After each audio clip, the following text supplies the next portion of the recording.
তো জগন্নাথ মিশ্র এবং সতী মাতা, সবাই বলুন হরি বল। যারা যারা ঘুমাচ্ছে একটু উঠলো। সতী মাতা এবং জগন্নাথ মিশ্রের প্রথম যখন কন্যা আবির্ভূত হবেন তখনকার লীলা। সাধারণত মা বাবা খুব আনন্দিত হয়, কারণ তাদের সন্তান আবির্ভূত হবে। বাবা মায়ের অনেক চিন্তা, ছেলেকে কিংবা মেয়েকে কিভাবে মানুষ করাবে, অধীর আগ্রহে অপেক্ষা করে সেই দিনের জন্য।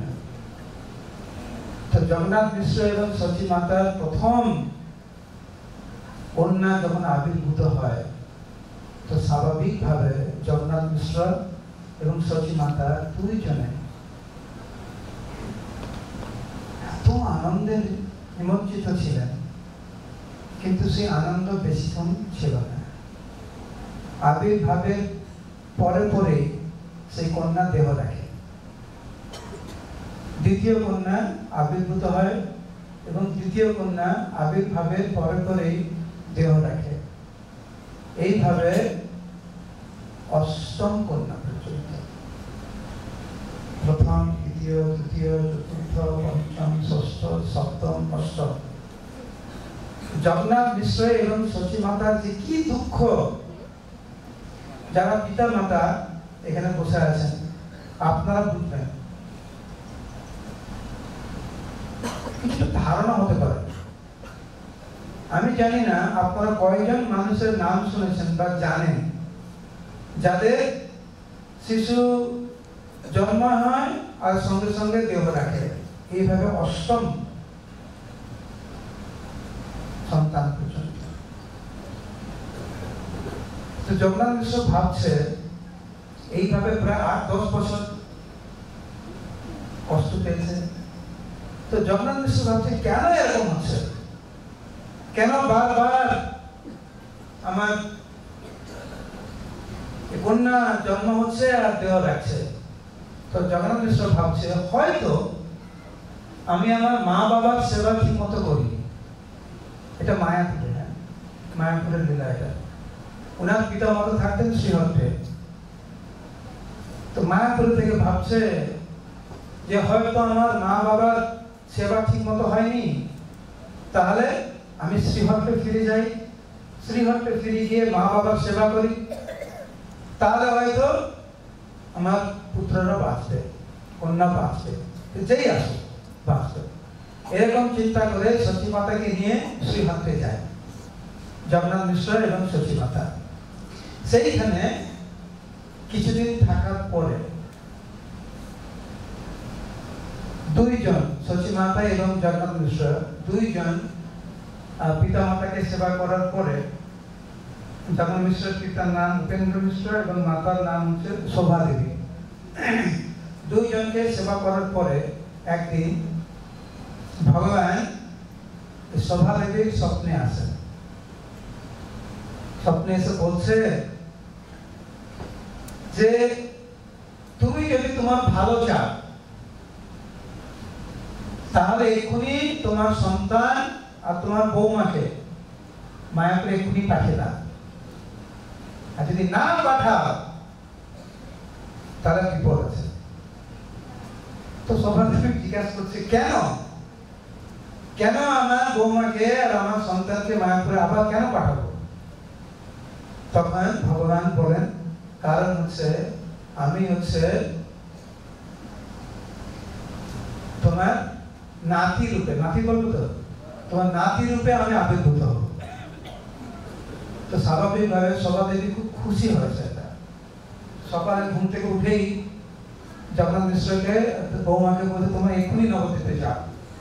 কেন বলছে না, তোমার এক্ষুনি চলে যাবে, না তোমাকে থাকতে লাগবে না। তো জগন্নাথ মিশ্র ভাবছে আমি আসলাম সেবা করতে, হঠাৎ করে কেন চলে যেতে বলছে কেন? বলছে না তোমার কিছু করার যায় না, তোমার এক্ষুনি চলে যাও। শুধু একটা অনুরোধ আমার, তোমাদের যে পুত্র হবে একবার এখানে পাঠাবে, আমি দেখতে চাই। তখন তো খুব বয়স হয়ে গেছিল, ওনারা ভাবছিলেন আমার পক্ষে যাওয়া সম্ভব না মায়াপুরে, যখন আমার পুত্র হবে পাঠাবে। তো মহাপ্রভুর আবির্ভাবের আরো কিছু লীলা আছে, সেগুলো এড়িয়ে নবদ্বীপ হেনগ্রাম ত্রিভুবনে নেই যথা অবতীর্ণ হইলা চৈতন্য গোসাই। মহাপ্রভু এই নবদ্বীপ ধামে আবির্ভূত হলেন। ঠিক যখন আবির্ভূত হবেন ঠিক সেই সময় চন্দ্রগ্রহণ হলো। তো ওই সময় একটা সংস্কৃতি ছিল, যেমন আজকালও একটা সংস্কৃতি আছে, জানি না বাংলাদেশে আছে কিনা। কোন হিন্দু সে যদি নাস্তিকও হয়, যদি সে যখন মরে যায় তার আত্মীয় স্বজন তাকে যখন বয়ে নিয়ে যায়, তখন ওদের জীবনে কোনো হরিনাম করেনি, যখন বয়ে নিয়ে যায় তখন বলে, কি বলে? বলা হরি। এখানে বলে না, এখানে বলে, কিন্তু জীবনে আমাদের কোনদিন বলে। তো ওই সময় নবদ্বীপের যে বর্ণনা রয়েছে চৈতন্য ভাগবতে আর চৈতন্য চরিতামৃতে, কারণ মধ্যে হরিনাম আসতো না। কিন্তু তখনকার দিনে একটা সংস্কৃতি ছিল, যখন চন্দ্রগ্রহণ হবে তখন সবাই গঙ্গাতে যাবে, আর সবার মুখে তখন হরিনাম, আর সবাই গঙ্গা স্নান। তো মহাপ্রভুর ইচ্ছায় চন্দ্রগ্রহণ হলো, আর সবাই গঙ্গাতে গিয়েছে। কে গিয়েছে? বর্ণনা চৈতন্য ভাগবতে, কিবা শিশু, বৃদ্ধ নারী, সজ্জন দুর্জন, সবাই গিয়েছে চন্দ্রগ্রহণ, গঙ্গায় স্নান করছে, আর সবাই বলছে হরি বল, হরি বল। সকল ব্রহ্মাণ্ডে ব্যাপিল হরিধ্বনি। এত উচ্চ স্তরে হরিধ্বনি ছিল যে হেন হরিধ্বনি হইল সর্বনদীয়ায়, ব্রহ্মাণ্ড ভরিয়া ধ্বনি স্থান নাই পায়। সবাই হরি নামে মগ্ন। আর যারা ভক্ত, যারা মুসলিমে কিছু ভক্ত ছিল, তারা দেখছে যে এই চন্দ্রগ্রহণের জন্যই সবার মুখে হরিনাম। এর আগে তো এত উৎসাহ নিয়ে কেউ হরিনাম করছিল না। তো তারা তখন ভগবানের কাছে প্রার্থনা করছে, অপূর্ব শুনিয়া সব ভাগবতগণ, এই অপূর্ব দৃশ্য দর্শন করে সবার মুখে হরিনাম, সবে বলে নিরন্তর হোক গ্রহণ। সবাই ভগবানের কাছে প্রার্থনা করছে, হে ভগবান, এই চন্দ্রগ্রহণ যেন কখনো না শেষ হয়, কারণ যতক্ষণ চন্দ্রগ্রহণ থাকবে সবার মুখে হরিনাম থাকবে। সবার মুখে কি শোনা যাবে? পিছনে কেউ বলছে না, সবার মুখে কি শোনা যাবে? বারবার ভগবানের কাছে যখন প্রার্থনা করছে, খুব আনন্দ পাচ্ছে ভক্তরা। চন্দ্রগ্রহণ থাক, এই চন্দ্রগ্রহণের জন্য যদি মুখে হরিনাম আসে, তাহলে চন্দ্রগ্রহণ যেন কখনো শেষ না হয়।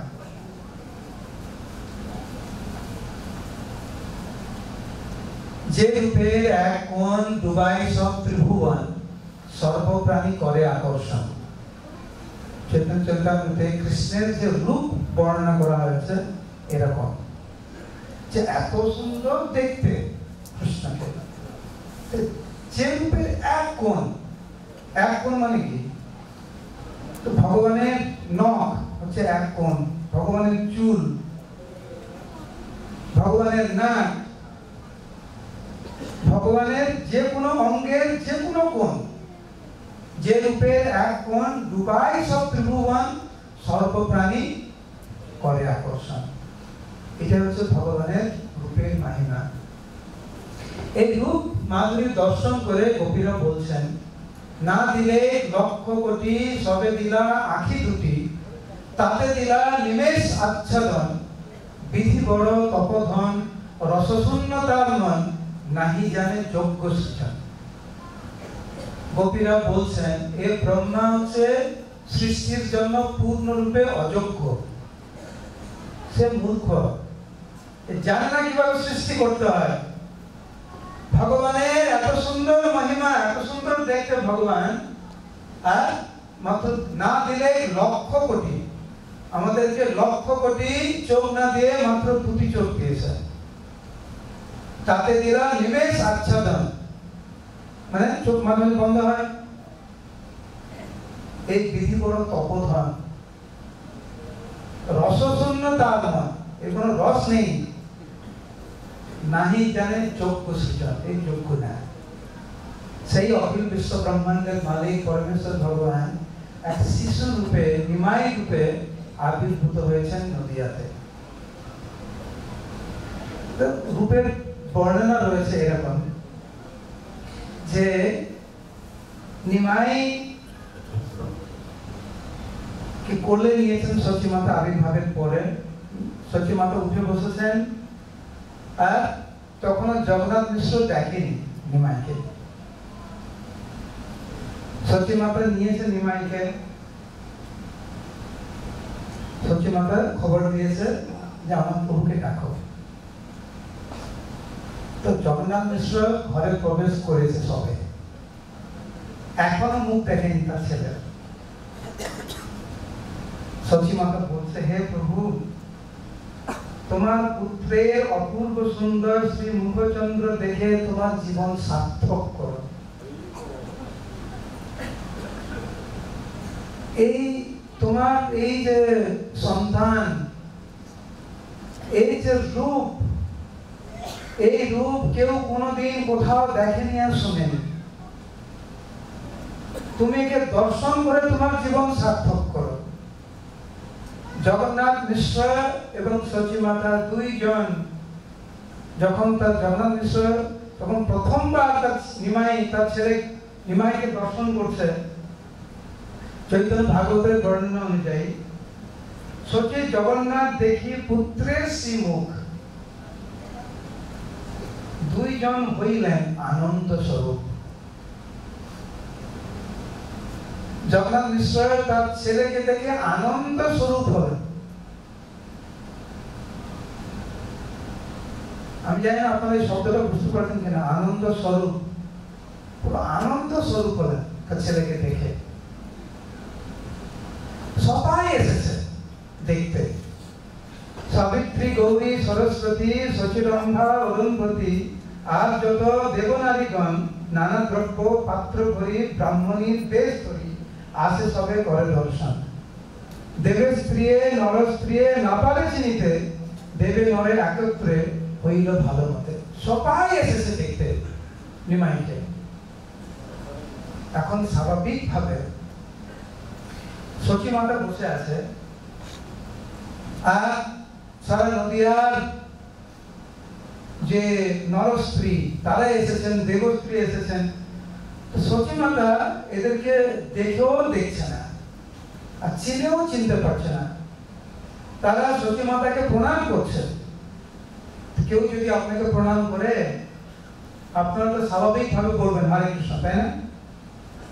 কিন্তু সচিমাতা তার এই পুত্রের রূপে এতটা আসক্তি যে সচি মায়ের কাছে সারা পৃথিবীতে আর কিচ্ছু নেই।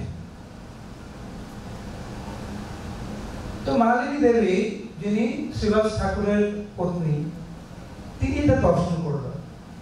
সেইসব কোথা থেকে এদেরকে কখনো দেখিনি, দেখবে কি করে? এরা তো সাবিত্রী, গৌরী, সরস্বতী, সচিরাম, অরুন্ধতী, এদের আগে কি করে দেখবে? সবাই এসেছে, দর্শন করছে, সচিমাতাকে প্রণাম করছে, আর সচিমাতা তাদেরকে সম্ভাষণ করতে পারছে না।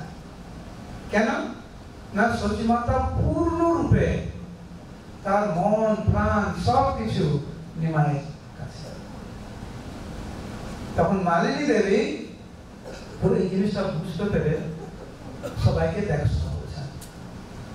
সচি মায়ের যে আসক্তি নিমাইয়ের প্রতি, আর যারা যারা দেখছে নিমাইকে, দেখা মাত্র মনে হচ্ছে নয়নে লাগিল শোভার অমীয় রঞ্জন, চির অনুরাগে যেন প্রিয় দর্শন। যেন কতদিন পরে একজন হৃদয়ের সবচাইতে কাছের মানুষকে কাছ থেকে দেখছে, আর দেখার সঙ্গে সঙ্গে সবার মনের যত দুঃখ নিমেষের মধ্যে উধাও হয়ে গেছে। সেখানে বর্ণনা রয়েছে কিভাবে একজন ব্যক্তি যখন নিমাইকে দর্শন করেছে, নিমাইকে দর্শন করে যে আনন্দ পেয়েছে, সমস্ত দুঃখ সঙ্গে সঙ্গে তৎক্ষণাৎ তার হৃদয় থেকে দূরীভূত হলো। সে সবাইকে ডেকে নিয়ে আসছে আর সচিব অঙ্গিনায় প্রাঙ্গণে এক বিরাট মহোৎসবের আয়োজন করা হয়েছে।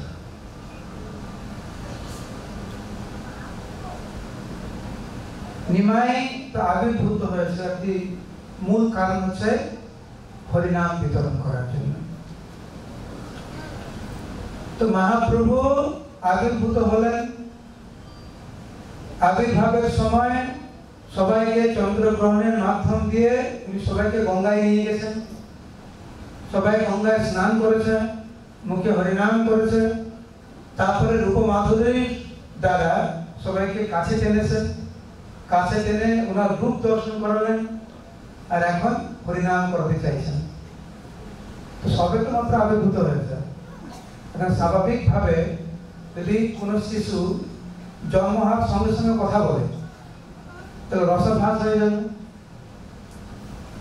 তো সেই জন্য মহাপ্রভু চিন্তা করছেন, নিমাই চিন্তা করছেন যে কিভাবে এদের মুখে হরিনাম আনা যায়, যার দ্বারা রসভাষা হবে না আর আমি যে ভগবান এই মুহূর্তে উনি প্রকাশ করতে চাইছেন না, মহাপ্রভু প্রকাশ করতে চাইছেন না। সেই জন্য মহাপ্রভু ক্রন্দন করলেন।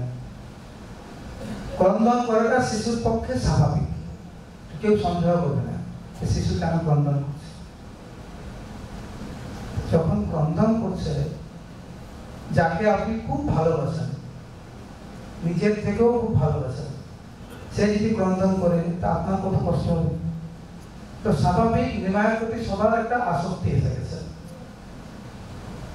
তো নিমাই যখন ক্রন্দন করছে তখন সবাই চেষ্টা করছে যে কিভাবে এই কান্নাটা থামানো যায়। কান্না কোনোভাবে থামে না। কেউ নাটক করছে, কেউ গান গাইছে, কেউ কোনো খেলনা দিচ্ছে, কেউ অঙ্গভঙ্গি করছে, কিন্তু কোনোভাবেই নিমাই কান্না থামে না। সেই এটা দেখে আমরা মাঝে মাঝে যেটা করি, মাঝে মাঝে যখন কিছু পারি না তখন কৃষ্ণকে দেখে, তাই না? হে কৃষ্ণ। তো এই নদিয়ার নারীগণ নিমাইয়ের এই অবস্থা দেখে যে কোনো মতে নিমাইয়ের কান্না থামানো যাচ্ছে না, তারা খুব কষ্ট পাচ্ছে, তখন তারা ভগবানকে ডাকছে, হে হরি, হে হরি। নিমাই তুমি কান্না করছো কেন? কান্না করছো কেন সেটা নিমাইয়ের কানে ঢুকছে না। নিমাইয়ের কানে কি ঢুকছে? হে হরি। যেই মাত্র শুনেছে নিমাই যে এই নদিয়ার নারীগণের মুখে হরির নাম, তারা বলছে হে হরি, হে কৃষ্ণ, হে গোবিন্দ, কান্না করছো কেন? যেই তাদের মুখে হরিনাম শুনেছে নিমাইয়ের মুখে অদ্ভুত অপ্রাকৃত হাসি। একটু বুঝতে সময় লেগেছে, কিন্তু কিছুক্ষণ পরে বুঝতে পেরেছে যে নিমাইকে যদি আনন্দ দিতে হয় তাহলে হরিনাম করতে হবে। আর আমরা পরে শুনবো কিভাবে নিমাই তার কৃতজ্ঞতা প্রকাশ করেছিলেন 2 বছর বয়সে, এই তো ওরা হরিনাম করছে। নিমাই আস্তে আস্তে বড় হচ্ছে, এখন নিমাই অল্প অল্প শব্দ করতে পারে মুখ দিয়ে। স্বাভাবিকভাবে মা এবং বাবা দুইজনেই চিন্তা করে যখন ছেলে বড় হয়, মা বলে তুমি দেখবে তোমার ছেলে আমাকেই আগে ডাকবে, বাবা বলে না না না আমাকে আগে ডাকবে। তো জগন্নাথ মিশ্র ভাবছে আমাকে বাবা বলে আগে ডাকবে নিমাই না আগে মা বলে ডাকবে। তো স্বাভাবিক মাও চায় মা বলে ডাকুক, জগন্নাথ মিশ্র ভাবছে আমাকে আগে ডাকুক বাবা বলে। তো একদিন সচী মাতা নিমাইকে কোলে নিয়ে খুব আদরের সঙ্গে নিমাইকে বলছে, হে বৎস, তোমার রূপের মাধ্যম দিয়ে আমার তোমার রূপ দর্শন করে আমার নয়ন যুগল সার্থক হয়েছে।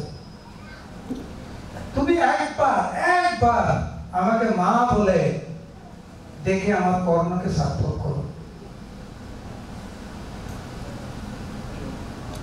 এক দুবার বলেছি, কিন্তু এত আকুল ভাবে, ভালোবেসে, স্নেহ করে বলছে নিমাইকে যে নিমাই তুমি আমাকে একবার মা বলে ডাকো। মার দিকে তাকিয়ে আছে নিমাই, ছোট্ট বাচ্চা কোলে, আর ভাবছে মা আমাকে এত আদর করে বলছে যে একবার ডাকতে। নিমাই ভাবছে মা শুধু বলে দিচ্ছে নিমাই একবার ডাকো আমাকে মা বলে, আমার কর্মকে তুমি সার্থক করো। তো মায়ের এই ডাকে নিমাই প্রথমবার, একবার না, সচি মাতা তো বলছেন একবার বলতে, নিমাই বারবার মা মা মা মা বলে ডাকছে। সচি মাতা এত খুশি হয়েছে, তার দুই চোখ দিয়ে অশ্রু নির্গত হচ্ছে, আর ভাবছে আমি এই আনন্দটাকে কিভাবে প্রকাশ করব। আমার ছেলে আমাকে মা বলে ডাকলো। সঙ্গে সঙ্গে লোক পাঠিয়ে বাজার থেকে অনেক শাক সবজি কিনে নিয়ে এসেছে। আর উৎসব হবে। কিসের উৎসব? না আমার ছেলে আমাকে প্রথমবার মা বলে ডেকেছে। এইটাই হচ্ছে ভক্তি জীবন। প্রত্যেকটা পদক্ষেপে হচ্ছে উৎসব। এখন কি উৎসব চলছে? শ্রবণ উৎসব। এটা উৎসব। কেউ যদি কাউকে শাসন করে ভক্তি জীবনে, সেটাও উৎসব। আমি শুনেছি দেবেন্দ্রপুর বলছিলেন গত 2 বছর ধরে উনি এখানে আসছেন, এখানে দ্বন্দ্ব মহোৎসব হয়, তাই তো? দ্বন্দ্ব মানে কি? শাসন। চিরাগতি মহোৎসব। চিরাগতি মহোৎসবকে আমরা কি বলি? দ্বন্দ্ব মহোৎসব। হ্যাঁ কি না? যারা বলেন হ্যাঁ বলেন হরি বল। ভক্তি জীবনে কেউ যদি গুরুদেবের থেকে দণ্ড পায়, শাসন পায়, আমরা হচ্ছে দুঃখ পাই, গুরুদেব কর্তৃপক্ষ আমাকে শাসন করলো। এটা ভক্তি জীবন না। উৎসব করা উচিত যে গুরুদেব আমাকে শাসন করেছে। এখানে সচি মাতা উৎসব করছে, কারণ নিমাই মা বলে ডেকেছে।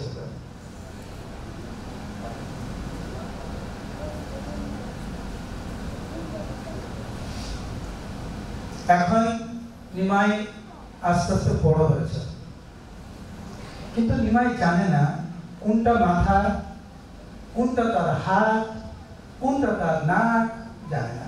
অখিল বিশ্ব ব্রহ্মাণ্ডের মালিক জানে না তার কোনটা মাথা। তো বাবা মা প্রথম গুরু, তো নিমাইকে কাছে বসিয়ে সচি মাতা শিখাচ্ছে, নিমাই এটা তোমার মাথা, এটা তোমার নাক, এটা তোমার কান। তোমরা কত হওয়ার পরে তারপরে সচি মাতা জিজ্ঞাসা করছে, নিমাই এটা কি? নিমাই বলছে মা এটা আমার নাক। তো সচি মাতা হাসছে, না রে এটা তোমার মাথা। কিন্তু সচি মাতার এই হাসি দেখে নিমাই খুব খুশি যে আমি ভুল বলে মাকে এত আনন্দ দিতে পারি। তো বারবার ভুল করে। আর শুধু সচি মাতা না, অনেকে তো নিমাইকে দেখি কৃষ্ণ লীলাতে, পদ্মাবলীতে রূপ গোস্বামী এইভাবে বর্ণনা করছে। কৃষ্ণের একই রকম, সবাই গোল করে বসবে, কৃষ্ণকে মাঝখানে রাখবে আর জিজ্ঞাসা করবে, দেহের বিভিন্ন অঙ্গ প্রত্যঙ্গ শিখাবে। সচি মাতা নিমাই একই কাহিনী, সবাই গোল করে বসেছে আর শিখাচ্ছে, আর বারবার ভুল করে। আর যখন ভুল করে সবাই শুধু হাসনা মাটিতে ভরা করে দিচ্ছে। আর নিমাই ভাবছে আমি একটা কিছু ভুল করলাম, এত আনন্দ পাচ্ছে, তো বারবার ভুল করে। আবার দেখে যখন কিছুক্ষণ পরে, যখন সঠিক পরে, যখন মা জিজ্ঞাসা করে 2-3 বার ঠিক করার পরে যে নিমাই এটা তোমার কি? বলে মা বলে বুঝতে পারলাম এটা তো আমার মাথা। যেই নিমাই বলবে এটা আমার মাথা, সবাই হাত তালি দেবে, হাত তালি দেন। আর নিমাই ভাবছে এইভাবে আমি ভক্তকে সেবা করব।